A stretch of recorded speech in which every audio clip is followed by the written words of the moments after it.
Hey, everybody.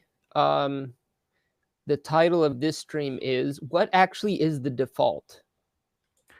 It's whatever it was last time. There's no default. Yeah, whatever it was last time. So the last time was wait, why is it still Japan declares war on bears? I think it's the last thing we said on Riverside. So Okay, yeah, so there's right just now a it's Japan permanent declares war war on on bears. So we bears. yeah, we better change All it right. ASAP. All right. So the title of tonight's episode is um um let's see. So we're talking about the LDP just crushing in that snap election.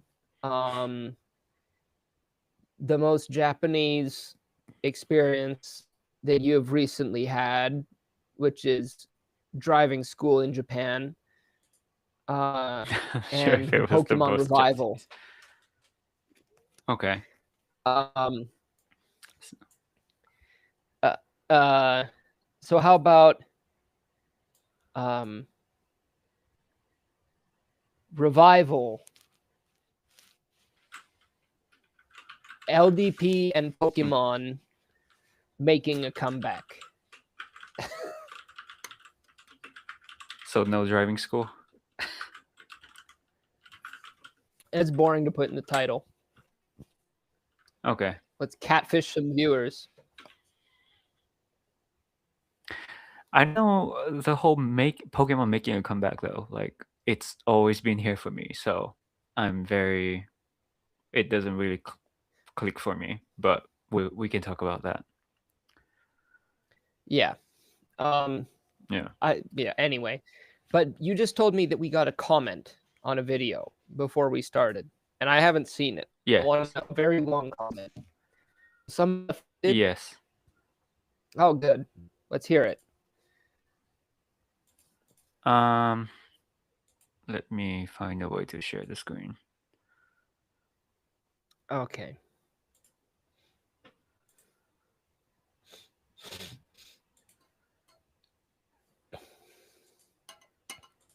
We're professional streamers.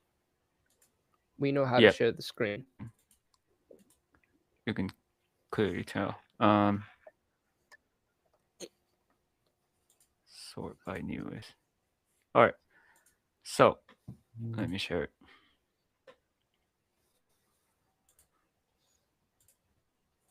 The suspense is killing me. All right. Can you see this right now?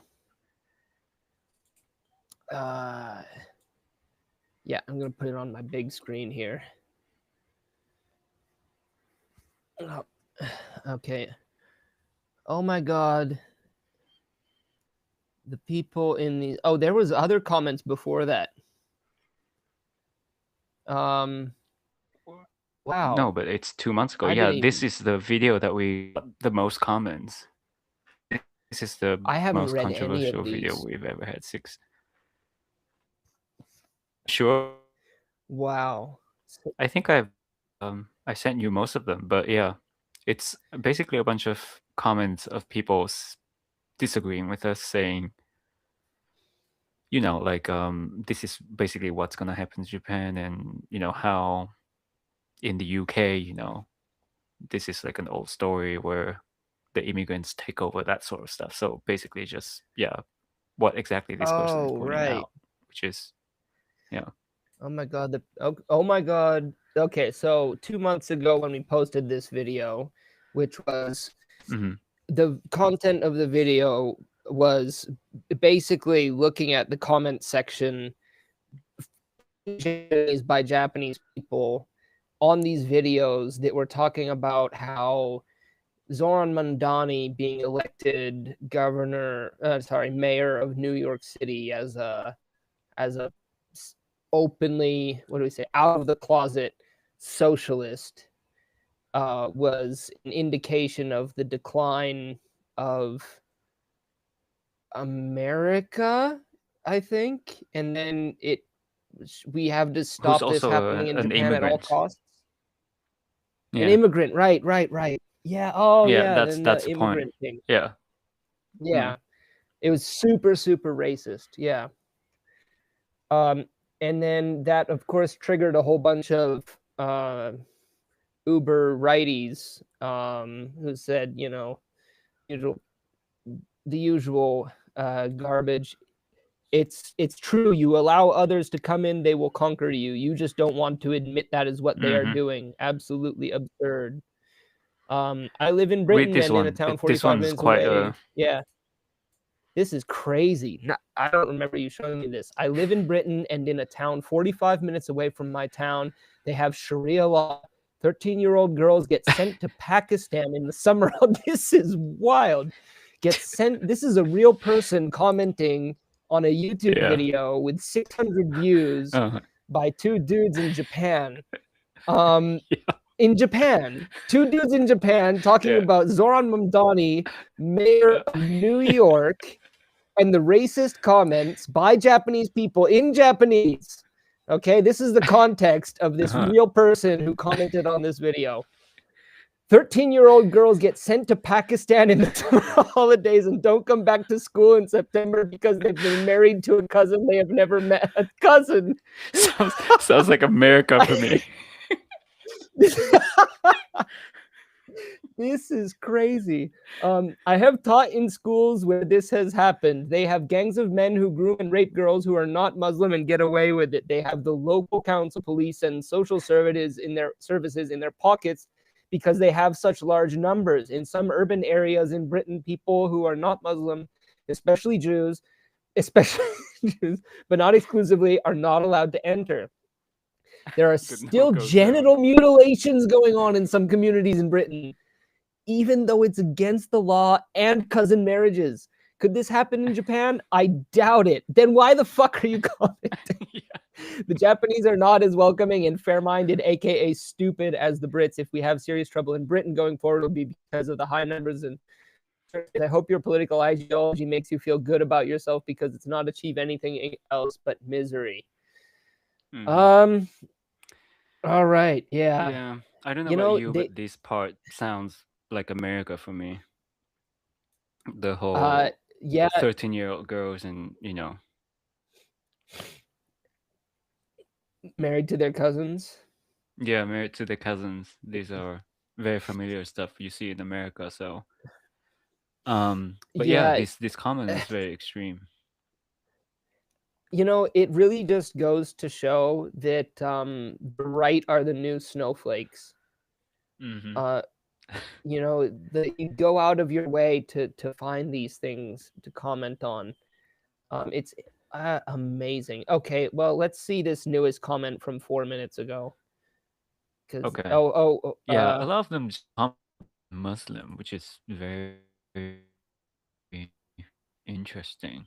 And these are, I assume these are, like people from like England or other parts of Europe. But yeah, this is the newest comments we got. Okay. Oh my God, the people in these comments here are so ignorant and racist. Donnie won because the people of New York voted for him.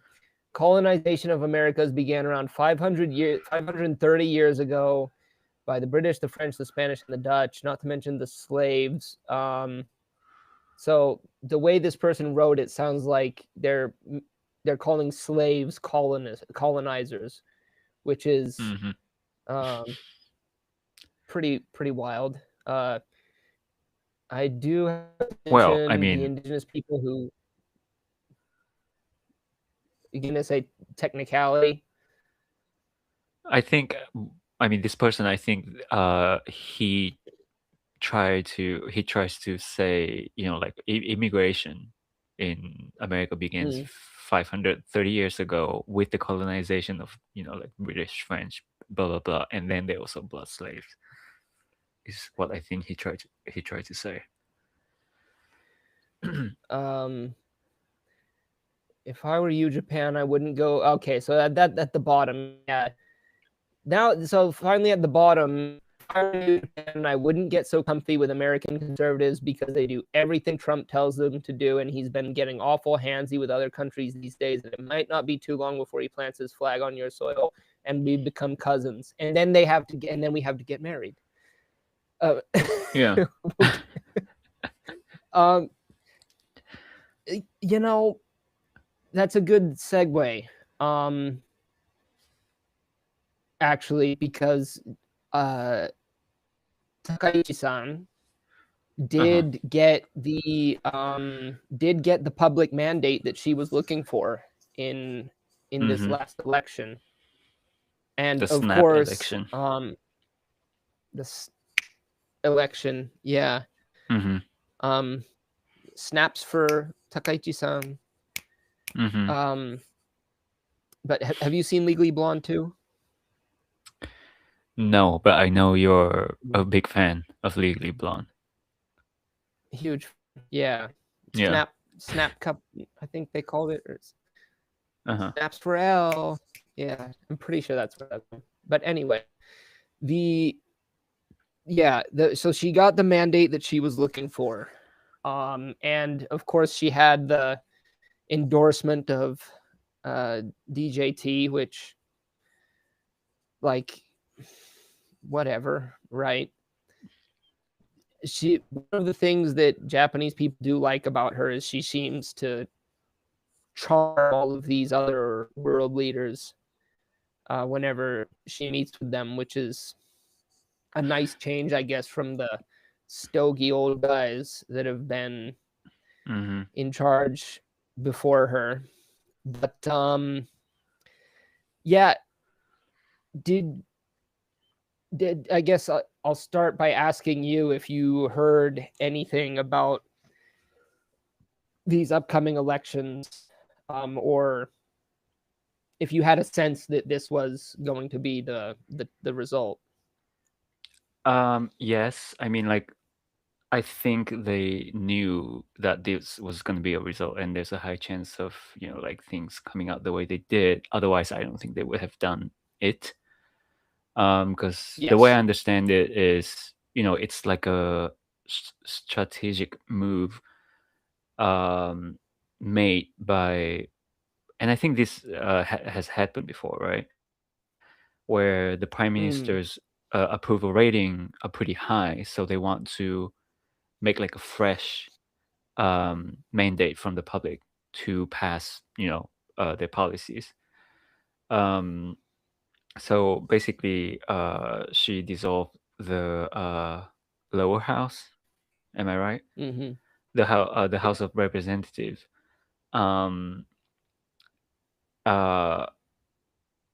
Which is important because the lower house has the power to override the upper house. Right.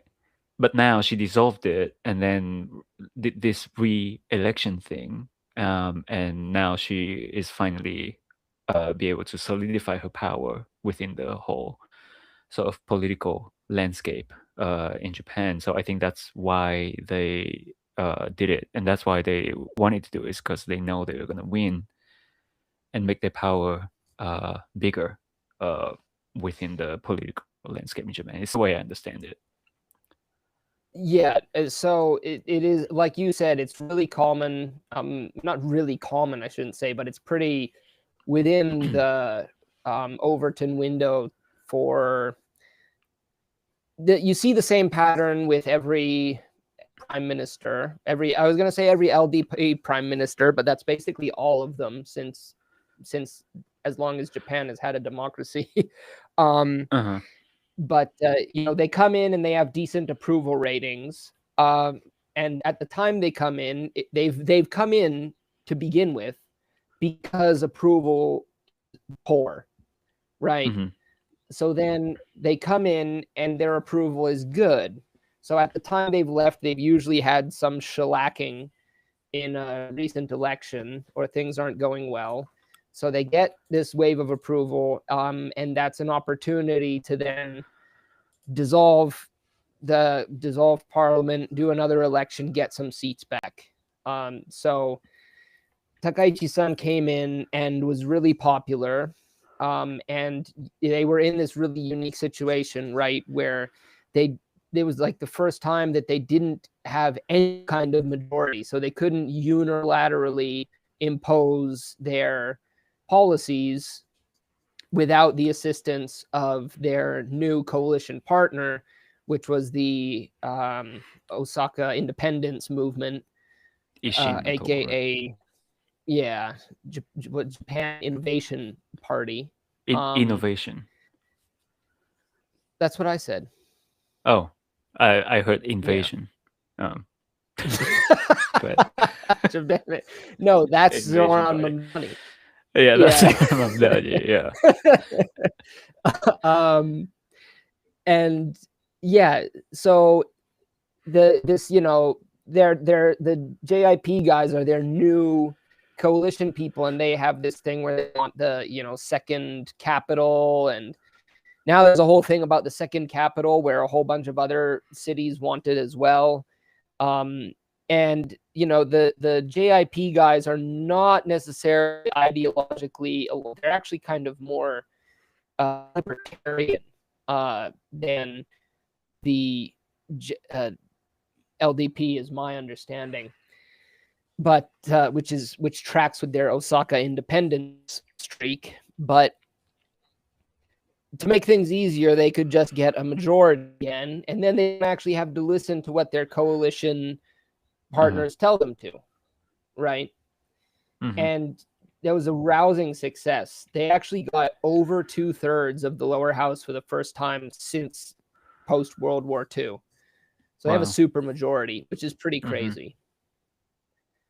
But part of the whole dynamic of this, though, was one of the reasons they chose to partner with the JIP was this thing where they could reduce the number of seats that get selected by, I forget the English word for it. It was like nominated or something, which basically means that there's two ways that seats get allocated, right? We've talked about before. One is the person who gets the most, one is the person from the party that gets the most votes, and then the other one is usually from a minor party, who got the most votes as an individual, or got more votes as an individual, and they get picked up as well.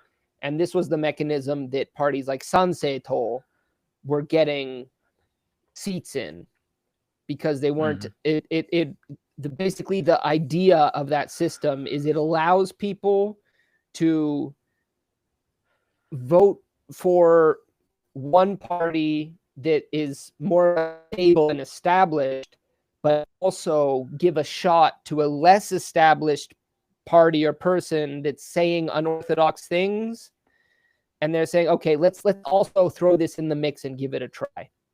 That's the idea behind the system. And it was as an effect, it was basically bleeding LDP. So LDP is called Liberal Democratic, but it's actually a conservative party, but it's in effect extremely centrist with slightly conservative leanings. And the tone of Japan was going hard right 5 to 10 years after the rest of the world, just like everything else in Japan. So they were bleeding support from their more conservative people to extreme right-wing parties like Sanseito. And part of their deal with the JIP was to eliminate to try to reduce the number of seats that these minor parties could get. So it was so they got Takaichi-san in power because she's super conservative and she's kind of Japan nationalist, got the backing of the Shintoism Association, and he's in in that group with Abe-san, that whole like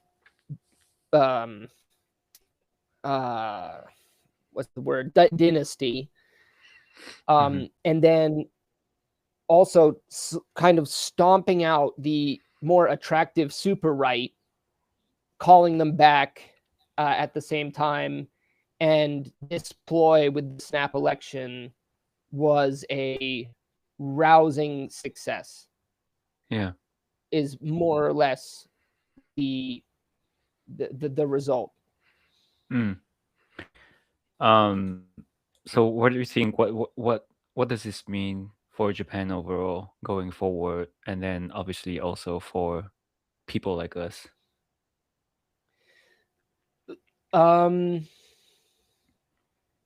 So the interesting thing about this election, so there's a couple interesting things, right? Mm-hmm. They've grabbed a lot of people that voted for alternative parties. I'll give so the most I wouldn't say equatable, but relatable example to something that's happening in some place like America is recently I was listening to Thomas Massey, and I've heard him say this quote that he learned when he was, I think, on the trail with, I want to say Rand Paul or Ron Paul. I forget which is the younger one, but anyway, these libertarian guys, Ron Paul, I think. yeah, I think so as well. But Yeah. he was saying how they thought they had an opportunity to run for president as libertarians because they were getting a lot of support, particularly in rural areas, in comparison to establishment Republican candidates, and they misinterpreted that as a support for constitutional libertarian ideas. But then when Donald Trump came around, all of their voters jumped ship to Donald Trump right away, and they realized that the people they were collecting as supporters weren't actually people like ideologically libertarian. They were just looking for the craziest son of a bitch, most out of the box option that they possibly could. Mm-hmm. And whether it was there's a large group of similar people in Japan that went to places like Sanseto, but they also went to places like Reiwa Shinsengumi, or there's another one, a more recent one that I can't remember, the Democratic Party for the People, which actually isn't extreme at all, but their branding was really extreme when they said put more money in your pocket. So what happened with this time around was Takaichi-san said all the crazy shit. You know, like we've got, like we're gonna make it harder for foreigners. We're gonna make it, we're gonna make it more expensive. We're gonna, we're gonna go to war with China if they invade Taiwan. So you've got kind of the crazy person on top of the party that has been in charge. So you have stability plus crazy. And so they were able to actually claw back some of those Sanseto voters. And there was actually, really interestingly, this dynamic of people that kind of held their nose and voted for LDP because if Takaichi-san bet her position on this election, she said, if we don't get a big result, I'm going to resign. And what a lot of people saw that as was, if Takaichi-san has to leave, then we're going to get another centrist loser in charge of the LDP. Another old man. Exactly. Yeah. So we're never going to get another person as conservative and traditionalist and nationalist as Takaichi-san in charge of the party in power. If we lose this opportunity, then we're never going to have real power again. So even though we'd rather vote for someone like Sanseto, I'm going to vote LDP because I want Takaichi-san specifically to keep pushing the LDP in the direction that I want them to. And coinciding with that, Reiwa Shinsengumi was basically driven by the personality of Yamamoto Taro, who's a famous actor. Right. And he had to drop out because he got blood cancer.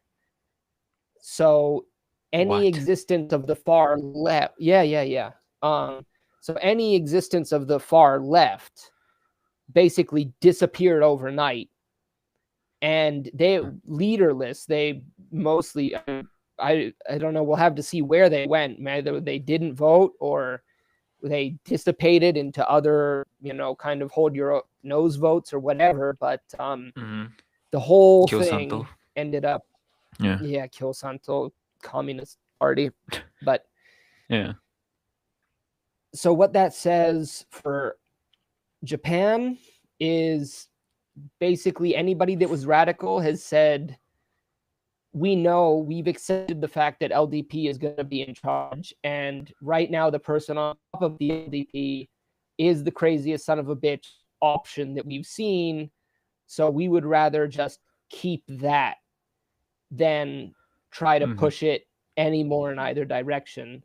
So we can expect to basically, now, as we talked about last time, Takaichi-san's actual, what she's doing in practice is more or less status quo, aside from the foreigner stuff, which she is actually making worse for us. But other than that, we can expect, basically business as usual. The LDP, and they're going back to our YouTube commenter friend, the LDP will continue to suck up to the West and America in particular and try to sell Japan to the stock market. And go ahead. It almost sounds like it was a reconsolidation of the status quo after having to take some like sidetrack because of the influence from smaller parties, where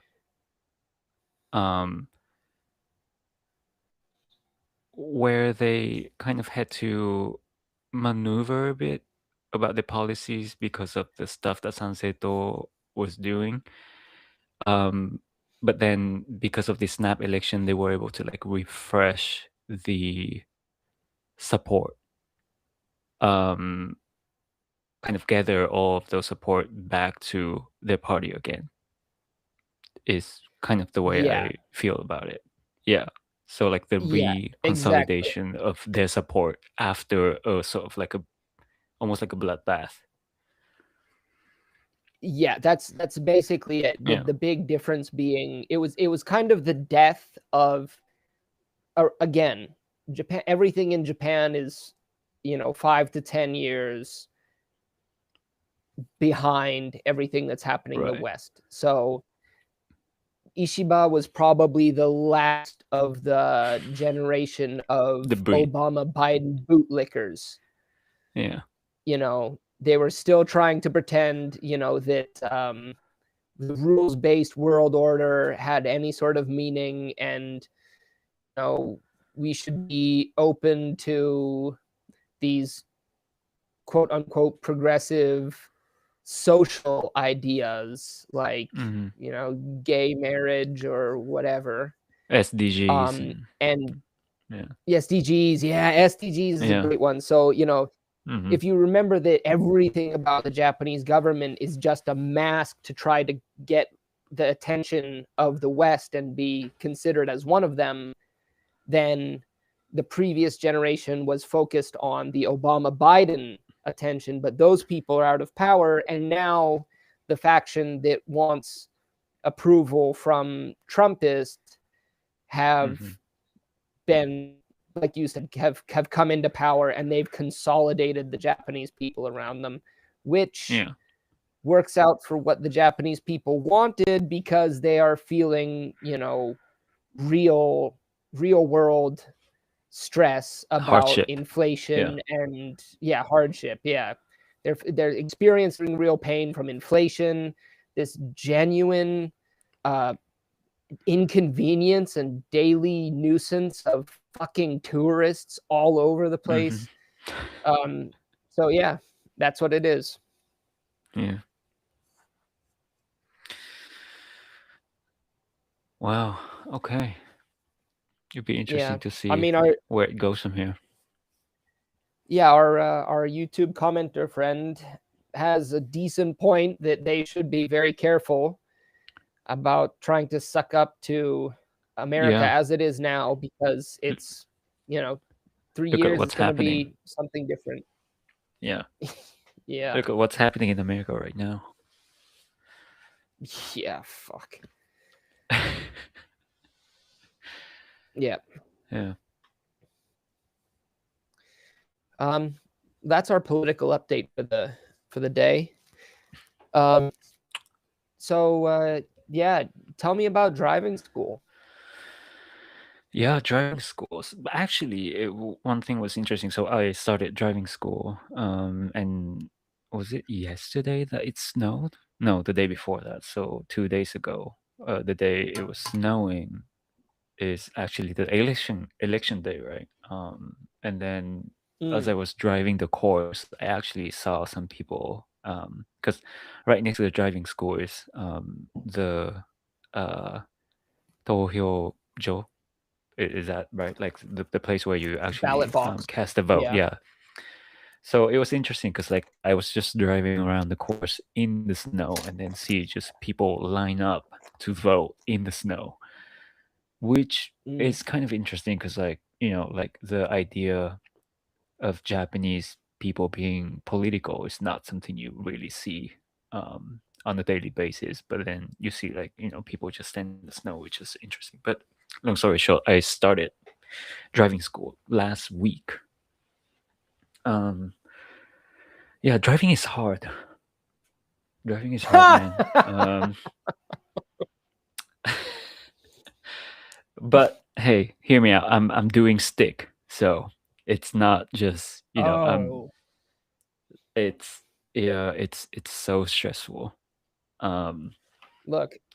Um I'm not going to make any jokes or mention any stereotypes. yeah, please don't. You have Okay. no rights to make any comments or make fun of me about like anything related to driving. Um, Hey, hey. To be fair, the only way I was able to crash my car was by being extremely drunk. So, wait, so what kind of license do you have? Is it manual right now, or I mean like I don't have any right before now. the no before. Yes, I know that. Um, Automatic. automatic, so interesting because I heard that in America there's no distinction between automatic and manual license, right? Like if you have a driver license, you can pretty much drive both automatic and manual. Is I this think that's correct? true. Yeah. I think so. So, I but might have then when my you come to American Japan, driver's license on me right now. oh, okay, Let me check. okay,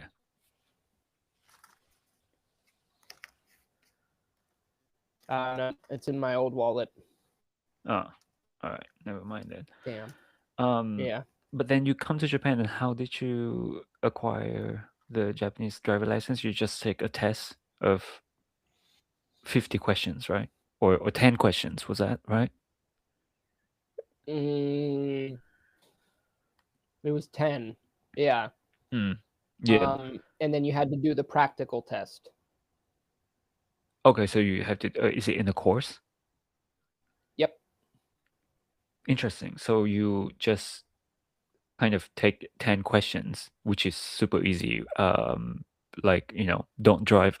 Is it okay to drive while being drunk? That kind of thing, right? Yeah, I guess I missed that one. Yeah, Um, I guess you missed that one. I guess they yeah, didn't give you that one. Um, yeah. Nobody told me. Yeah. Yeah. yeah, this is where you see how Um, the system failed in practice, right? Because yeah, no, but no joke. That's how a lot of foreigners, especially like Chinese tourists, get yeah, driver license in Japan, and they convert yes. their Chinese license to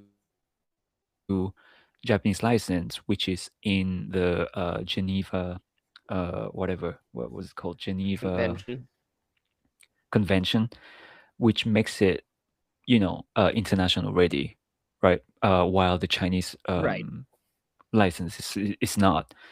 So that has been like a big problem for a while, where like Chinese tourists just come to Japan, take a super easy test to get Japanese driver license, and just drive everywhere.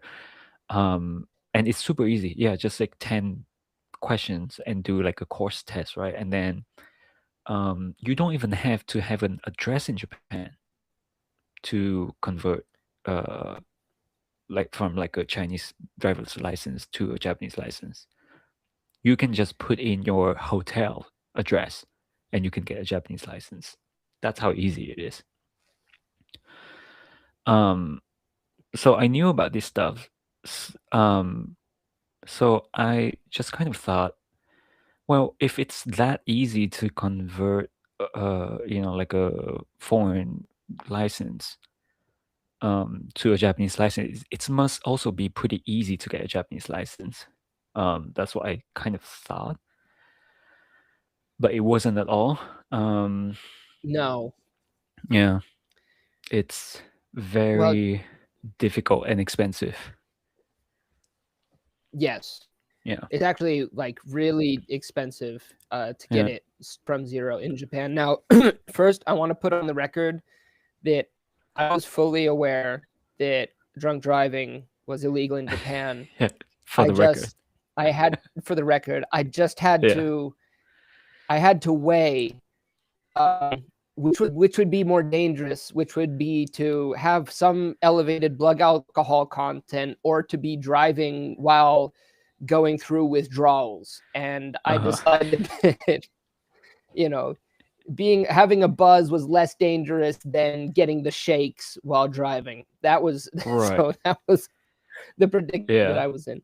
and in But that having situation, said, just rail end something, right? And then stop everything, and yeah, that would be the safest thing to do. It's just to get your license license revoked, to like yeah, I re-educate and then yeah, yourself, exactly. shall I say? I Yeah. decided that the safest option was rather than continue driving, it was Yeah. to stop my car by hitting the car in front of me. Yeah. Yeah, So you can re-educate, going to a yeah, yeah, reconstruction yeah. camp. Yeah. Yes. Um, but yeah, it's so Anyway, difficult. Yeah. no, yeah, getting it from the American license. Um, to be fair, going through a um the practical test was really really painful Huh. because I failed the first 3 times that I took the practical test. And at one Really? point at one point the guy testing me literally said to me, he said, "You're good at driving, but you're not good at taking this test," Huh.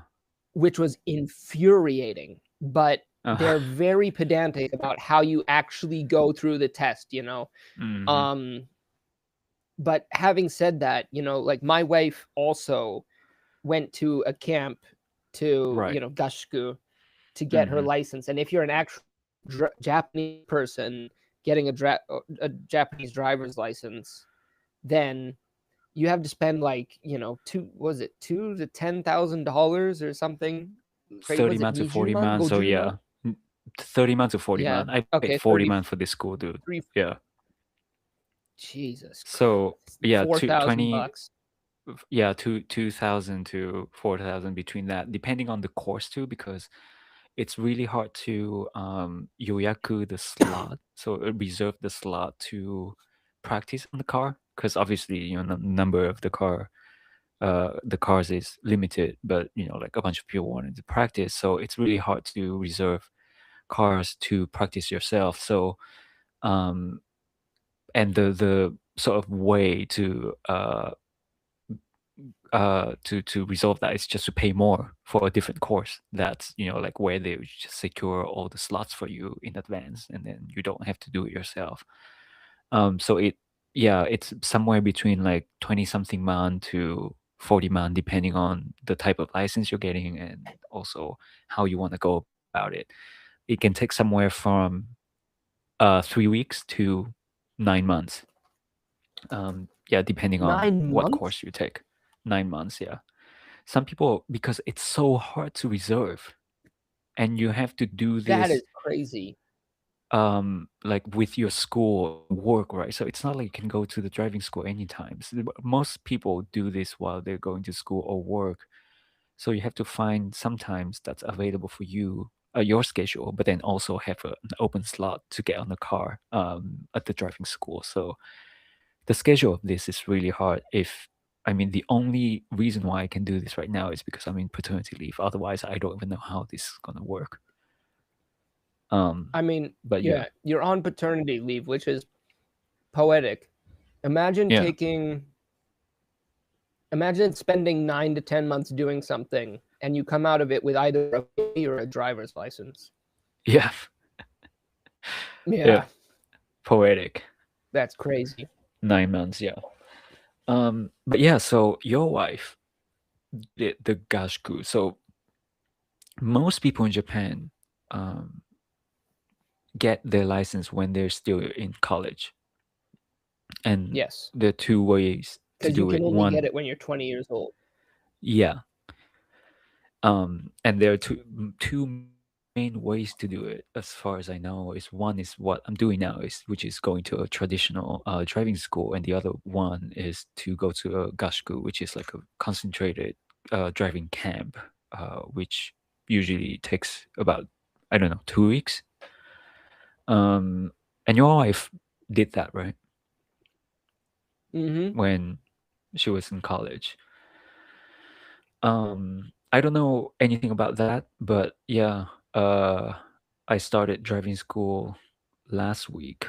I'm doing the quick course, so I pretty much go to driving school every day. Um, and I'm expected to get my license within a month. Um, but with the way it's going, I don't know if I'm gonna be able to get it. To be honest with you, like driving manual, like I don't. So yesterday was the first time Why are I you driving manual? because I thought it was Because you're a easier. man? Yeah, because I'm a man, which is I'm gonna touch on that later, but um Okay. I'm Yeah, gonna touch on touching that on later. men later is tight. Yeah, Yeah. Yeah. uh, because I know how to drive a motorbike manual, right? So I can like do motorbike and change like shift the gear on the motorbike. So I thought it was like that, but it was so much more complicated than that, which is Little obviously something I different. didn't know. Yeah, Yeah. the clutch is just, yeah, crazy. Yes. Um, Yes. See, I can operate a manual farm piece of farm equipment. I cannot drive a manual car. yeah, yeah. So I did this for like a week on manual, and then yesterday was the first time I drove an automatic, and it was so different. Like driving an automatic, I literally don't have to think at all about like how to operate the car, and just focus on the road.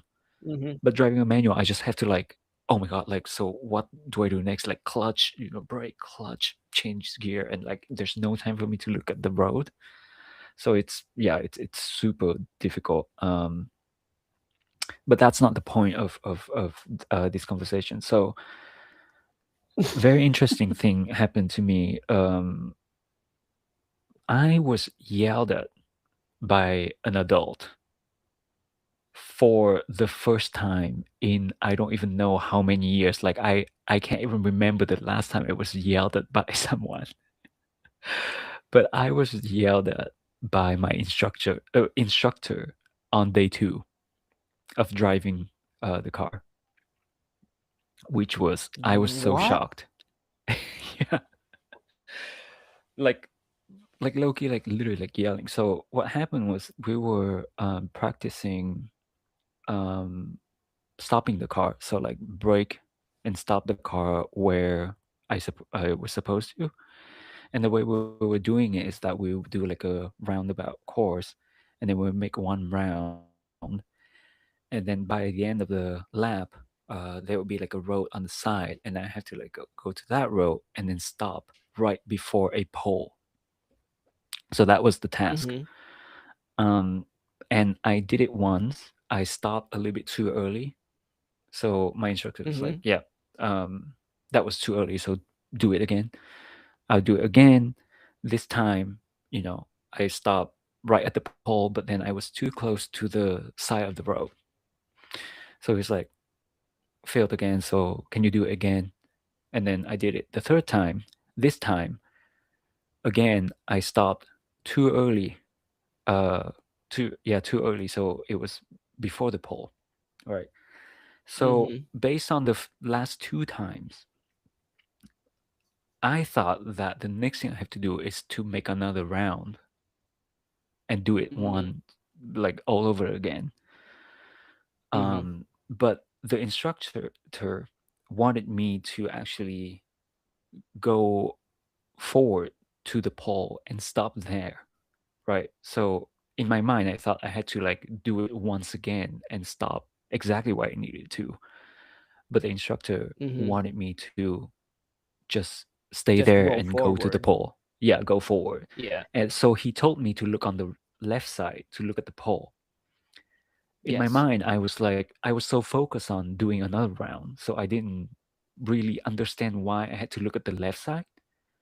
So I just like Mm. kind of look at the left and see there was nothing there. In my mind, I was like, I need to go to the right to get into the lap again. So I was Mhm. just kind of look a little bit to the left and see nothing I need to, be careful about. So I look to the right and start steering the wheel to the right. And then the guy Mhm. was like, 違うよ. It's like, stop, what are you doing? Why aren't you listening to me? It's like, なんで言うこと聞かないの? And this is like a full grown adult, right? Um, Wow. なんで話聞かないの? And then I was like, oh, whoa, like, sorry, I didn't understand like the instruction because I thought I failed. So I had to do it, do like to do the challenge again. And then he was like, Mhm. 何が失敗だよこれはゲームじゃないんだよ It's like, this is not a game.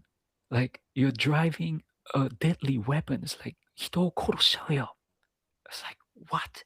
And I was so stunned because, like, I was, like, literally, I can't remember the last time somebody, like, talked to me like that. So I was just like, whoa. And it's like, hi. I was just like, hi. And then sumimasen. But yeah, he was just like, driving like that, you're gonna kill yourself. You're gonna kill like your wife, your kids, and then killing people on the road. I was like, wow, this is like so extra. Like, like I know I should have asked him what he meant by looking at the left before doing another round. But I'm like, is this normal? Like, I didn't understand. Like, I was like, wow, like, I guess this is how it works because that was my day too. Um, I was like, I guess this is how it works in driving school is that they have to be like extra scary or something, right? So I was just like, wow, this is very stressful and very like shocking, but I just have to like go through this. So I finished with the day, and then yeah, by the end, the guy was I can tell that he felt a little bit bad, and he was like he Yeah. looked at my student thing, and he was like, oh, so you're 34-year old, and he was like, I'm 37-year old, so 3 years, only 3 years older than you, which by the way, like he looked way older than 37, so I don't know what he was talking about. He looked like 40 something, like, so I was like, at that Yeah. point I was like so stunned, like, what made you look so old? No disrespect, but Whatever that's made him get so angry at you, yeah, that's I know. why he Yeah, looks so fucking old. Yeah. yeah. But yeah, he was like, we are only like 3 years apart, but the driving sort of experience between us is 30 years apart. So or something like 20 years apart, something like that. So you have to find your own way to drive the car. Like, don't just listen to me and don't just try to imitate what I do, but find your own kankaku with the car. And I was like, these are the vaguest thing I've ever heard from like a teacher. Like, what do you mean find my own feeling with the car? Like, don't you need to tell me like how to operate the car? So I was just like, this is such a weird thing. Like, this person's supposed to be like an instructor, and like he gives me the vaguest instruction. Like the pole thing, if he just told me, do it, not like go to the pole, don't give up. I would have been fine. But he just told me to look on the left side, so I didn't know what I had to do. So if he was just like a bit more specific with his like instruction, that wouldn't have happened. um Obviously partly my fault too, but yeah, so I was just like, wow, these are like this person is very angry and very like, like this person doesn't have pedagogy, is that the right word, the teaching Mm. skill at all. um so I went home and like I told my wife about it, and she was just like, yeah, that's not normal. Like, how is that acceptable? Like, like you're a shakaijin and another shakaijin just yelled at you, even though you're paying like 40 man to get a service. That's when I was like, yeah, that's kind of weird, right? Because you're paying so much money and you're supposed to get a service, but you're being treated like students. So I went home and then I just did research and kind of figure out a few interesting points about Japanese driving school. One is the student customer paradox, where in most country, I think driving school is kind of like a service where you pay and then like you go there and the customer is still king. But in Japan, it's kind of like an educational institution first, and then a a service provider second. Mm. So That's a good point. it's it feels more like a school than a commercial service where you see the instructor, you have to like say hello to them, and then they have the power over you in the car. So yeah, Mm. despite paying so much money, the power dynamic is very like skewed. um and like it almost feel like you have to like endure uh the instructor to graduate, because by the end of each lesson you need to have like a stamp from him, so you don't want Mhm. to hurt his feeling um until the Yeah, the power lesson ends. dynamic. Yeah, the power dynamics is very different because you need to get that Yeah. time after every lesson to in order to graduate. So that's like one thing I thought was interesting. And then the power harassment thing is another thing where apparently Pawahara is a legacy issue in these schools, Mhm. partly because most students are college kids, right? As we talked about before. So instructors usually see them as kids who need to be disciplined Yes. rather than adults trying to get a skill. So Yes. the way he talked to me like felt exactly like how some teacher would like yell at a student. So I think he just didn't realize I was almost as old as him. So he just kind of like expected me to be another college student where I need to listen to what he says because I don't know what I'm doing, which is partly correct, but um that's I thought was another reason why. Um and then this is just like another small reason, but to become an instructor in Japan, uh, it's relatively easy.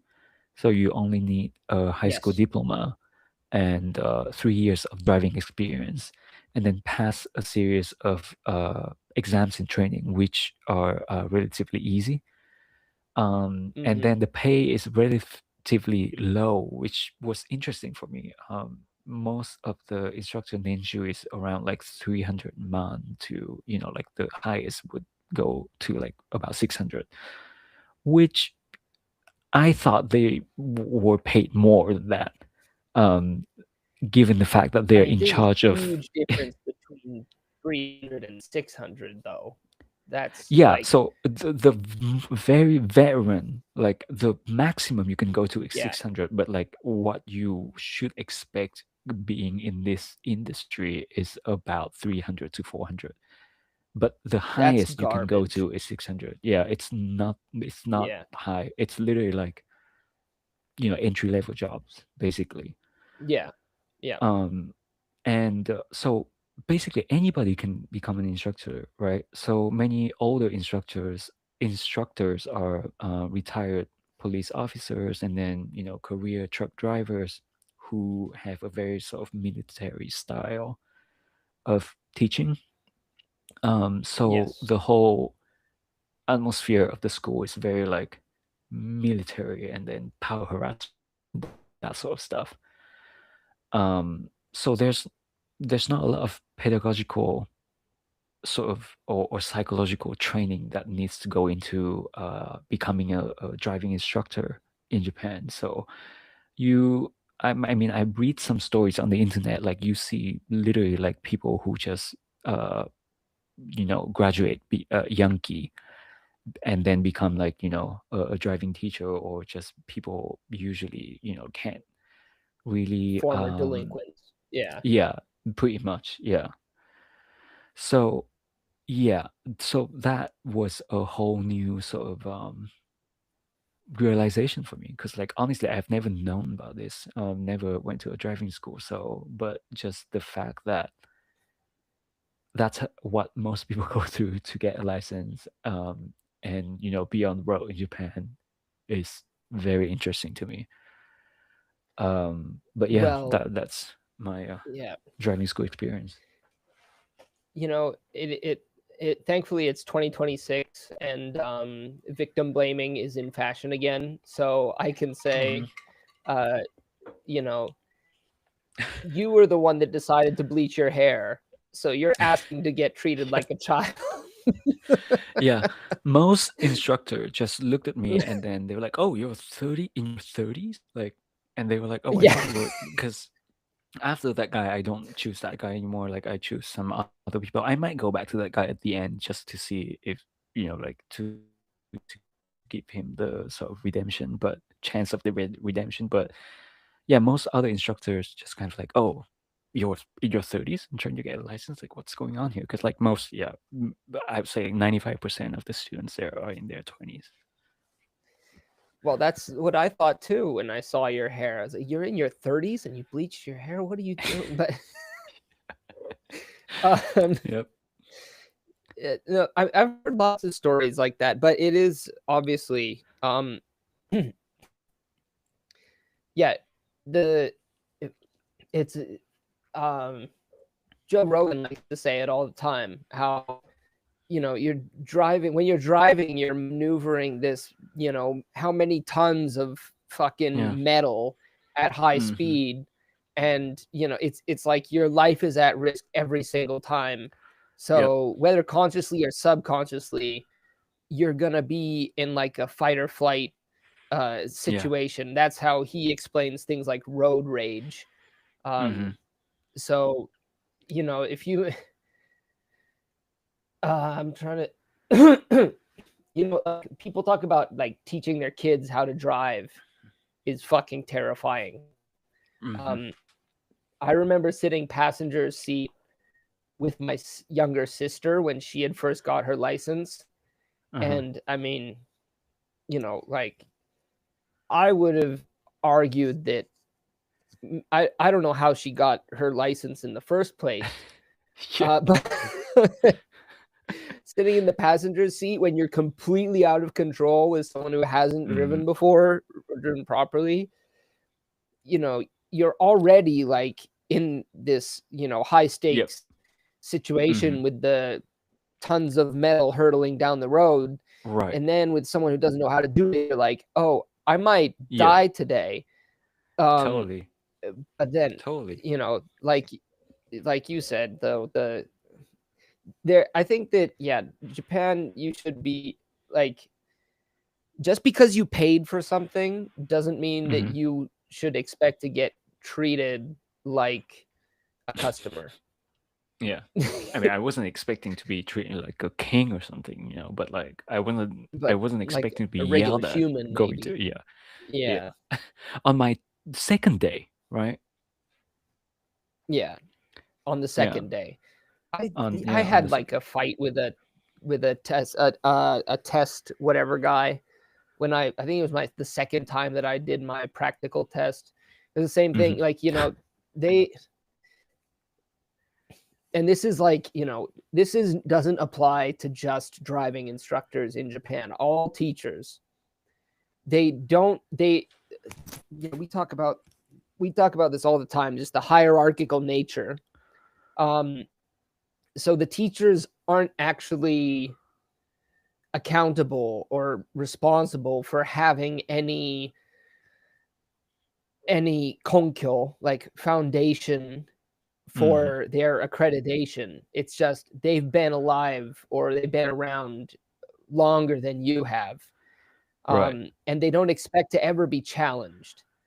Yeah. So yeah, That is when s- I mean so they true. Like for sorry to cut you off, but like especially no, go like ahead. when I was learning the manual, like they say completely different things. Like I have different instructors, but they would say things that contradicting um each other about how to operate the clutch. Some people would tell Mm, me, some instructor would tell me, um, always go to shift gear one to move the car. Um, Never use gear two. But then today, another instructor tell me to sometimes you can use gear two. And in fact, I like to use gear two, to move my car. So it's like, which one is it? Like, the- like, yeah. and it's so confusing. They don't have like it's so like experience based, and it's not like curriculum based. I feel like there's no like real rule. I feel like when it comes to, I mean, I don't know about uh, other people experience, but that's my experience so far. The thing is, well, yeah, and for one, like you're never supposed to challenge them, and they hate being Uh-huh. challenged with it. And that was my second time that I failed the test. Like the instructor. Oh, it's been so long, I forget it. It was a similar thing though, where he said, "Oh, drive to the pole," or Uh-huh. something like that, and I drove to a pole, Uh-huh. and he just suddenly said, "You failed." I meant Yeah. that pole. I said, "No, you said the pole, like not that pole. How was I supposed to know?" He said, "It doesn't Yeah. matter. Too late. I've docked the points. You failed." And I said, Oh "But you god. gave me a bad instruction, you know?" And Uh-huh. he was like, "Nope, too late." And I said, "Nope, go back to go back to the start. You're failed." This was like, right after I started or something. It was Uh-huh. it was like, the second stop. And he's like he said like, "Hi, Owari." And I was like, "What the fuck?" You told me to. And he said, "No, no, the other." And so he said, "Go back to home." And I fucking like just accelerated real fast. I took the curve around back to the start, like at like 60 kilometers an hour. And he was like Uh-huh. holding on to his chair. He's like, "Whoa, whoa, hi, hi, hi." And I was like, "Whatever, fuck it." And I was like, squirt, hard brake, and he was like, he didn't go so far as to, ban me from taking the test again. He Yeah, was yeah. really not pleased, but I think that he was most frustrated by me arguing with him. Like, Right. I said, "You gave me a bad instruction. I did what you said." And he was Yeah. just like so flustered, but Uh-huh. that's people, they get these positions of power. And in Japan, having, well, not necessarily not limited to in Japan, but particularly in Japan, people that have positions of power expect that means that they don't have to be accountable or challenged in any Yeah. way, you Yeah. know. So they don't react well to being challenged like that. But Totally. at least your Or guy be seems like he was sheepish. seem what? It seemed like he was sheepish after the fact. Like he was like, Oh "Oh, yeah, I he fucked was up a totally, little yeah, bit." yeah, he totally was like that. But which it reminds me of like traits of people with like, you know, domestic violence tendency, where Yeah, like they will get super angry and then after they're like, my bad kind of thing. So it's yeah, yeah, yeah, whatever. Like I'm not. It's just the way it is. I'm just trying to get a license. I don't care if I get yelled at. I don't have anything to yeah. prove. And to be fair, driving a car is hard and it's dangerous. Like totally get that. I'm kind of surprised that this many people drive every day, like doing such a dangerous thing. It's probably the most dangerous thing I feel like a normal person does every day when it comes to like Well, everyday life the, activities. yeah, the most dangerous thing about driving is not what you're doing; it's what other people are doing. Oh yeah, You yeah, know, yeah, yeah. because you can't control that. And there's so many people that are terrible driving. In Japan, the issue is old people. I can Uh-huh. tell you my experience living out in rural areas. There are so many people that should not be driving anymore. They have aged out, but they won't give it Oh up. yeah, yep. Uh, and Not it just is Inaka problem, terrifying. like you see that everywhere in Japan. Yeah. I Yeah. just, it was only a couple months ago. Um, we were doing our michizukuri, like cutting weeds around the roads in our rural area, because that's what you do when you live in one of these rural villages. Is it's Hmm. the responsibilities in the villagers to periodically go out and like cut the weeds around the farming roads and stuff because nobody else maintains them. Um, Hmm.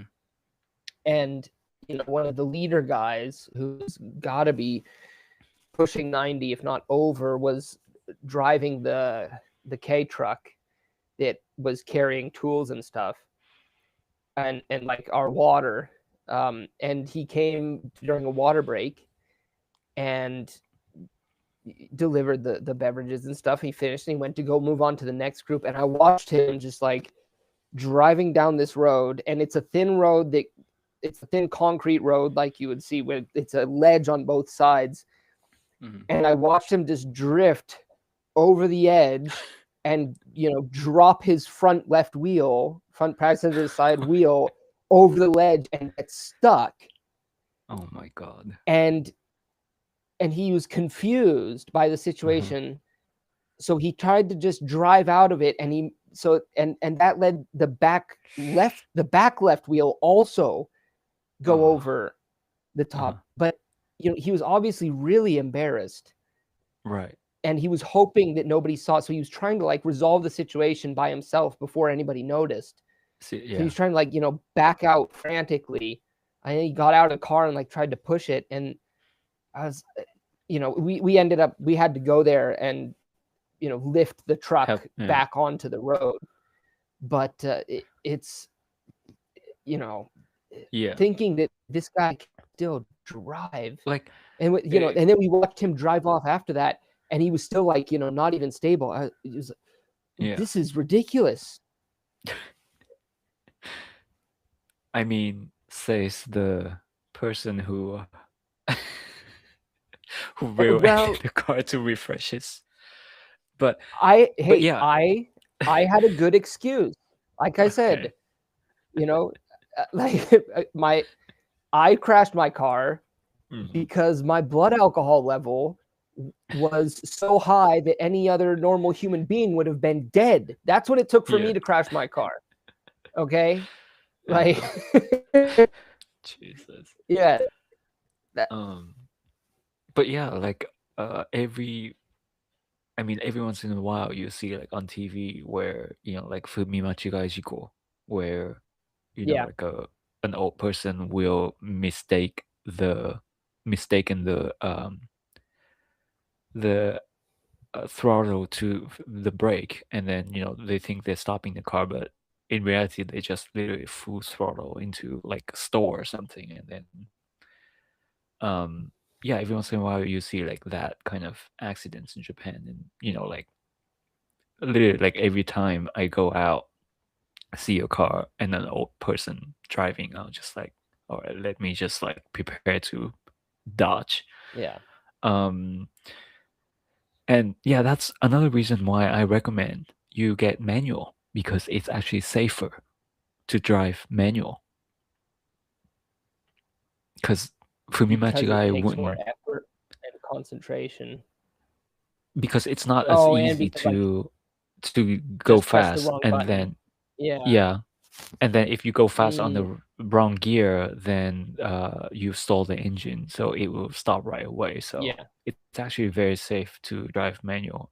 I mean, I'm no expert, but yesterday when I was driving the auto for the first time, I was like, wow, this feels very easy, but at the same time feels much more dangerous than driving the manual car Yeah, that's a good because of point. how I easy mean, it is. that's actually a really good point. Yeah. Unfortunately, fortunately or unfortunately, automatic cars exist, and like I said, the biggest danger to you on the road is other people like me, who Yeah. uh, I I was very fortunate. I was extremely fortunate not to hurt anyone. Yeah. And gladly I was able. Including Unfortunately, I yourself. was able to. Well, if I hurt myself, then I would have deserved it. But Yeah. the danger is hurting someone who doesn't deserve it. Yeah. Yeah. Yeah. And there are so many people, whether they're too old or they're addicted to alcohol, whatever the reason, there are people that you wouldn't want to be on the road with.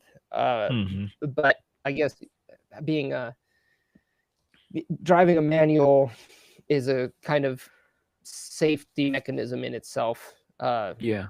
I guess. Yeah. Also, it makes you But look yeah, like a man. yeah, I was gonna say, when are we circling back to that? Yeah. So it was interesting Is it because the manliest thing? it, it's a very manly space. I feel like the driving school is a very like Yes. misogynistic. There's like this atmosphere of like driving manual is more manly, driving a car is more manly. If you're a man, you go fast, that kind of thing. Because Hmm. believe it or not, this instructor told me to put more gas like a man. Like it's a he Yeah, literally yeah, told yeah, yeah, me, yeah. yeah, 男らしく, Otokashku. yeah, Yeah, yeah, speed yeah, 出して, yeah, because I was going too yeah, slow. Um, yeah. and then uh, I And you said, "Have you seen during my hair? Like, what yeah, about me says otokorashi?" Yeah, uh, yeah. Have you seen my bleached hair? But yeah, during yeah, my sort of research about driving school in Japan, I also saw a lot of experience where people say stuff like, "Oh, this task is so easy, like a woman can do it," or something like that. So yeah, it's yeah, yeah, just like yeah, a yeah. very, like macho sort of space in like Japanese society, which is already kind of macho. Um, but yeah, it's you see it more clear. So yeah, I thought that was interesting. But yeah, that was what I Yeah. wanted to touch on. Yeah. It's I get some shit, living in the country for not driving a manual, not being able to. Uh, Yeah. because obviously everyone out here, they work with their hands. Their hands are like calloused and thick as Right. fucking corn cobs, like. Uh-huh. But that fortunately I'm able to get out of it. And this is the pattern is always the same. They'll say like, "You can't drive manual." Well, you look like you could lift a truck by yourself anyway, so whatever. Yeah. Okay. Well, yeah, I guess I can't drive a manual, but I'm muscular enough that I'm manly enough to be accepted. So Yeah. I guess the kijun, the standard, is still Oh manliness yeah, yeah. somehow. But Yeah. if I couldn't drive a manual and I was a pussy, then you would Uh-huh. have no redeeming qualities. And you have bleach You know. hair. Yeah. Yeah. Yeah. Yeah. Yeah. Yeah. But Okay. should we wrap Yeah. this up on Pokemon? Okay. Forgot that was the topic. Let's do this. Yeah. Okay. So, what do you mean by revival? Because, I mean, to me, I'm a big fan of Pokemon the game, right? I don't religiously Yes. watch, the anime or anything other than that. Other than the game, I just play the game whenever a new mainline Pokemon come out. So to me, it's never died in a way. So I don't Yeah. really understand what you say by revival. Well, so Pokemon cards came back into vogue Right. around COVID, Yeah. right? Yeah. Because of Logan And Paul. I think yes, Yeah. and I think that's been driving the zeitgeist to the point that I see Pokemon all the time again, like Mm. it's 1998. Yeah. And this new Pokemon park came around at exactly the right time Right. to capitalize on that. Cash grab. Yeah. Yeah. I don't know. They must have been planning it before this whole Pokemon boom came Right. back. But if you if you think about it like um logically, you Uh-huh. know, cool and calm, if you look at the concept on paper of this Pokemon park, Uh-huh. it sounds so dumb. Uh-huh. And the ultimate result is from my impression and what you were saying earlier Yeah. makes it sound like I was right, Right. is it really It, is completely underwhelming.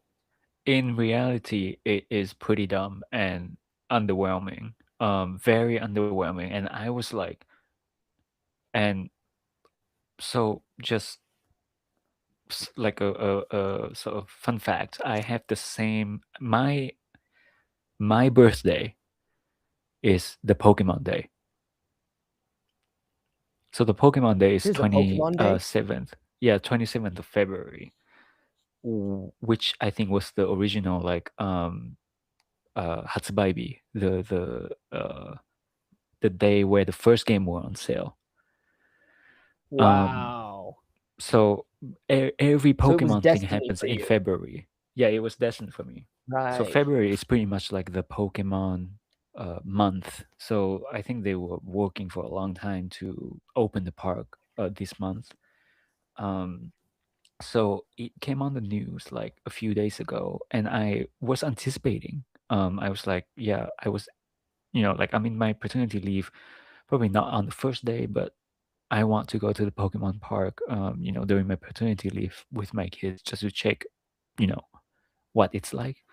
And then I saw the news just for like 3 minutes and like, yep, no, I'm not going. Like it's so Yeah. underwhelming. It's Yeah. literally just an area of 500 meters squares, um, with 600 Pokemon statues.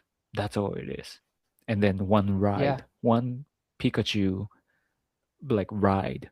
And why do you still use Pikachu? You have literally 1,000 Pokemon. They have probably like 50 Pikachus in their park. Why do you just keep using the same Pokemon, right? But yeah, like the park is pretty much just a, an area to sell goods with a Yeah. bunch of Pokemon statues, which are static. So it's not even moving. Like it's literally just statues, and It's a then cash they grab. have like a Yeah. sound. Yeah. So Which, it's by the way, the Ghibli Museum in Aichi is uh huh. basically the same thing. It's the same, It's a total but cash grab. but I can understand it for Ghibli because Ghibli stuff is not supposed to be exciting. Ghibli stuff supposed to be like Right. vibe, like atmospheric, sort of like the world building. So I can understand the concept of a park where there's nothing exciting, but you go around and then sometimes you see like a statue of something related to Ghibli. that works for me, especially in a big park, because then the main concept of the park is just a normal park, but then you see some Ghibli stuff in the world that I can understand as a concept. But Pokemon's supposed to be like fun and exciting. You don't want to just see some statues, right? You just don't you you want more than just going there, see some Pokemon statues and buy some Pokemon goods. That's the way I Yeah, but see it. the thing is, okay, so there's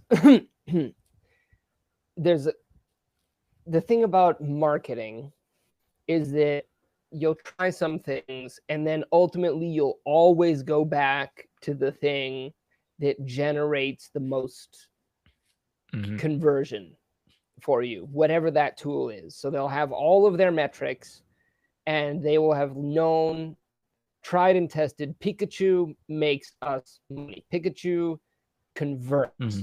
Whatever Yeah. gets people into the Charizard. funnel, Yeah. Pikachu and Charizard. Yeah. Yeah. Um, and that really goes to show, but it's really, really obvious the idea that went into the park, because like the Ghibli Museum was the same thing. Hmm. The Ghibli Museum, by the way, isn't in a park. It's just a building, Hmm. and there's maybe two or three like rooms that It's a are complex, I think. recreations. Yeah, it's a Yeah. complex. There are Yeah. recreations of certain scenes, Hmm. and there are some like little interesting things about. There's a food one that was really interesting, but other than that, Yeah. it's just like some statues that are Yeah. only there for you to take a picture, put on Instagram, get the hashtag, and Hmm. generate more free marketing for the Right. company. And Right. that's obviously what this Pokemon Park is as well. It's not designed It for you is, to actually but have any fun while you're there. yeah. It's just for you to take the pictures, get Right. likes on Instagram, do the hashtag, and generate more free marketing for them. Yeah. I mean, I agree, but to me personally, again, I think it works better for Ghibli because Ghibli is not a game. It does. It's I'm I'm agreeing with you. yeah, it's I'm like I'm agreeing anime with you. I'm just first. saying yes, that I'm just saying Yeah, that the execution is extremely cynical. it's yeah. And it feels worse with Pokemon because it's like so obvious what they're trying to do here, right? I mean, I think the Yes. Pokemon Park is part of the Yomiuri amusement Mm. park, but you still have to pay entrance to the Pokemon Park specifically. So, and I think it was so expensive. I think it was over Ichiman for adults, and they have different tiers Oh my for god. everything you can do. But Oh, of after you course go they in, do. you still have to pay like 1,200 to get on the Pikachu ride. Like, come on! After like paying like 1,400 14,000 or something to just get in the park, and then you still have to pay to get on the rides and then buy food and then also buy like goods. Like, come on, like it's ridiculous and it's Yeah. not even fun. Yeah. So it's very disappointing. Like it's so crazy that it's something I was so excited but just instantly get turned off, like just like that. The moment I actually see the thing on TV, I'm like, yep, this is not for me. Like I don't even know what it's for. Like I don't know if like I'm Well, sure there's like Pokemon fan would be fine with it, but if I was a yeah. cynical man, which I am, Uh-huh. I might think that they planned this. You know, the 25 to 30 year cycle, right? Everything Uh-huh. comes back after 25 or 30 Yeah, years. yeah, yeah. Hmm. So, what, 1998? I think it was in America at least. It's 96 in Japan, so this is actually the 30th year for Okay, Pokemon. so Yeah. bang on. Yeah. Uh, I remember 98 was I think when it was taking off in America. Uh-huh. But that's, if you know about this 30-year cycle, then you know thing like culture culture comes back every 30 years. So they would have been targeting this as that nostalgia wave comes back and takes the culture back, and they've designed it to peak on that. I think what they didn't count on. The thing is, there's no heart or soul in Pokemon anymore, but it's more popular than ever. And I think it's largely driven by this Pokemon card thing, which is really disgusting and toxic, because Pokemon cards have gone the way of everything. Pokemon cards are basically gambling now. It's an asset now. It's like NFTs now. It's literally like NFTs. No, but it's not even that anymore, because when Logan Paul made it popular again during COVID, that was the idea, right? It's like, oh, trading cards are coming back as investment asset or whatever. But now you know how they've come up with this like makers of mobile phone games, they studied I've got to stop saying they studied Las Vegas slot machines to make their games more addictive. And what the slot machine people figured out was slot machines that used to be, you get a certain combination of you pull the lever, the wheels go, the wheels have a limited number of combinations. They have 4 or 5 different symbols. And if you get a certain number of symbols in a line going in one direction, then you get money back. But what they figured out was that if you have a wider variety of symbols, then you feel like there's a greater chance of success. There's novelty every time.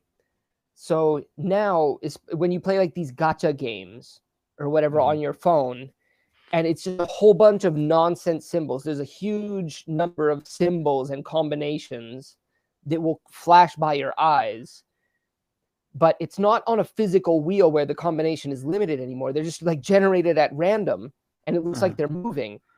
And then the end result is going to be a combination of symbols that comes up, but it has nothing to do with the symbols that you saw rolling through, because it's not on a physical wheel anymore. It's just generated in sequence at random. Yeah. And they figured out that you can do this with just about anything.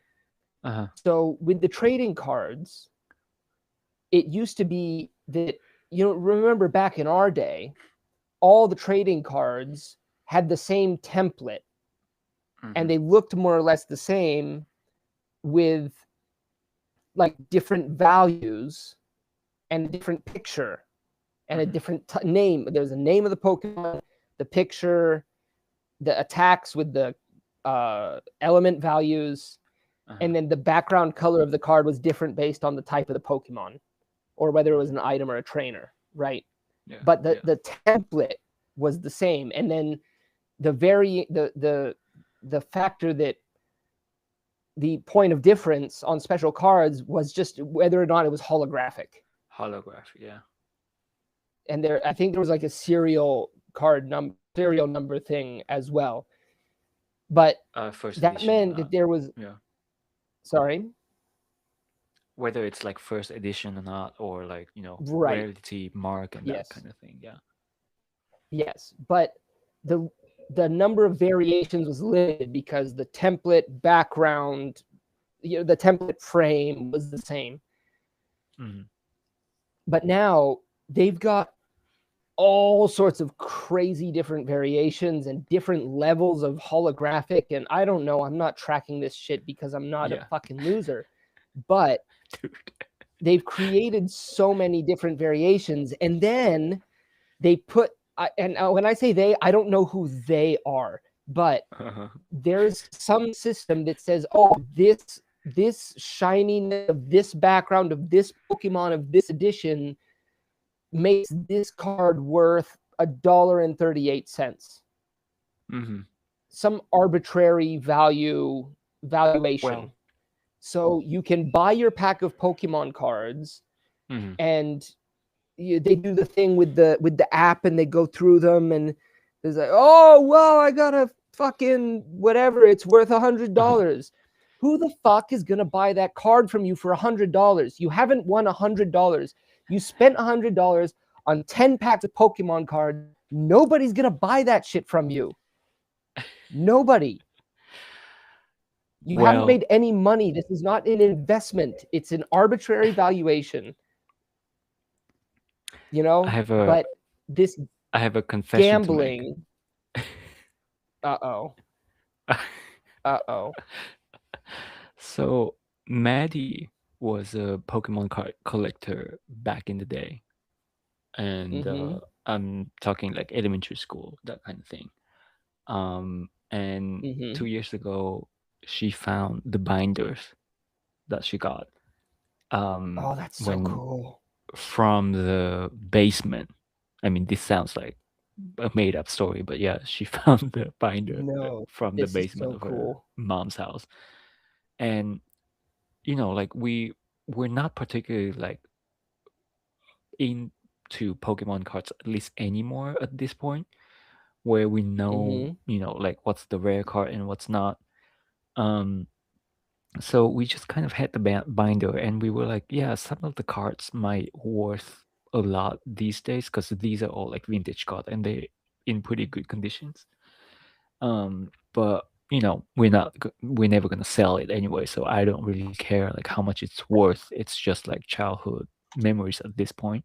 So we just like leave the binder Yes. in our living room. The other day, Priceless. yeah, my friends one of my friends came over and saw the binders, and he was like, dude, like you have to get these graded to see how much this worth, because this can worth a lot of money these days. So I put 20 cards. I did some research and see which can worth a lot of money, and I'm getting them graded right now, actually. And one of Nice. them turned out to be a very rare card, a rare vintage card, which had a very rare error, a very rare printing error that made it even No way.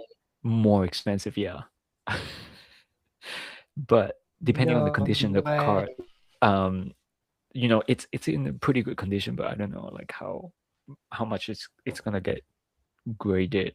Um, but if it comes back like like graded high, the card can worth uh somewhere between 5,000 to 15,000 depending on the grade.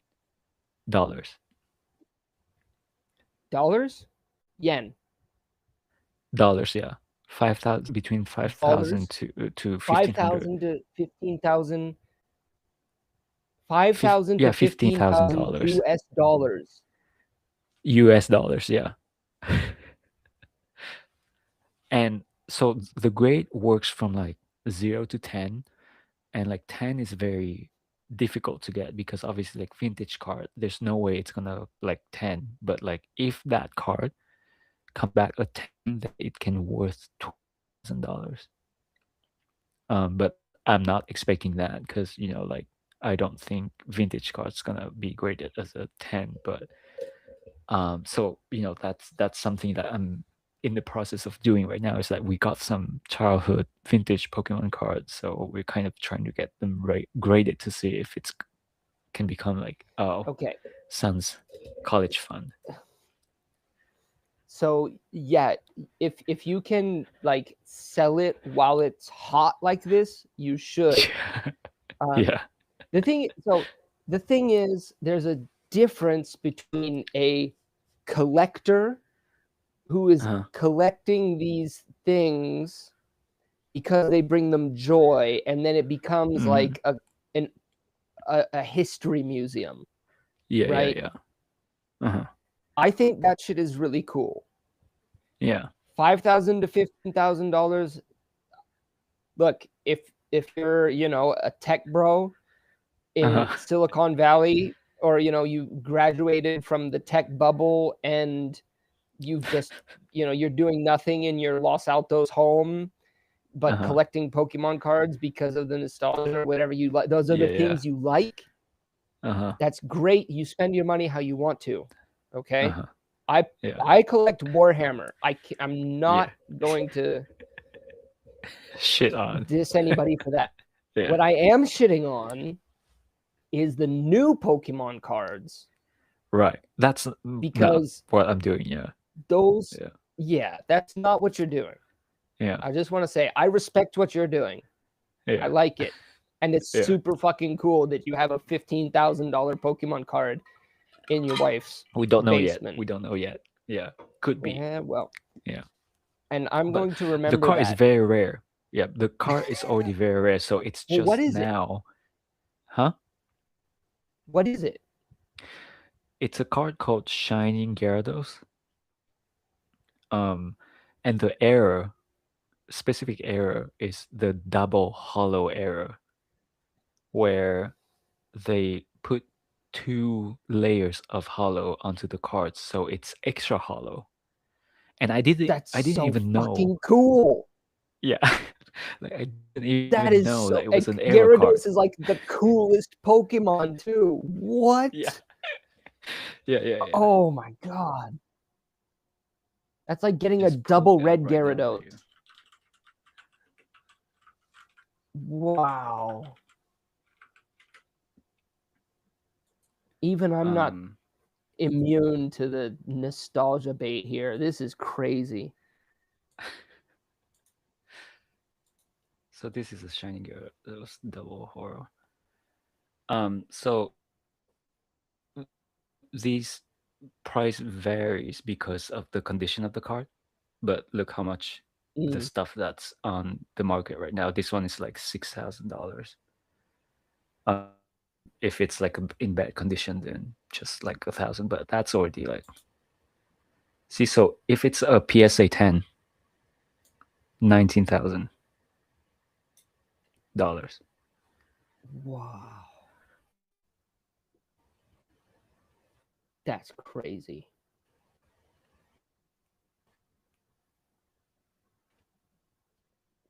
Self-graded the card. I've never done it before, but yeah, it could be like a 9, between like a 9 and a 10. So I don't know like where it's gonna fall on the condition chart, but yeah. Well, I think that's a good note to end this episode on. Yeah. Yep. So next time you probably you're gonna come visit us next month. Oh, right, about that. Hopefully by then we're gonna get the card graded and you can see it in person. Yeah. I can see your $15,000 in person. Yep. I mean, sell that 15,000 USD. That's what times 1.5 at the current exchange rate. Dude. Yeah. That's college fun. Yeah. That's Well, that's fun for college for my son. Yeah, Yep. We'll see. We'll see. I don't wanna. You could put it. Yeah, you could put it in a college fund, or you could hope up too high. use it for something really useful. But we can have that debate another day. Oh. Yeah. Yep. Yep. All right. So. All right. I guess that's it for today. We'll be back on another irregular day in 2 weeks or more. See ya.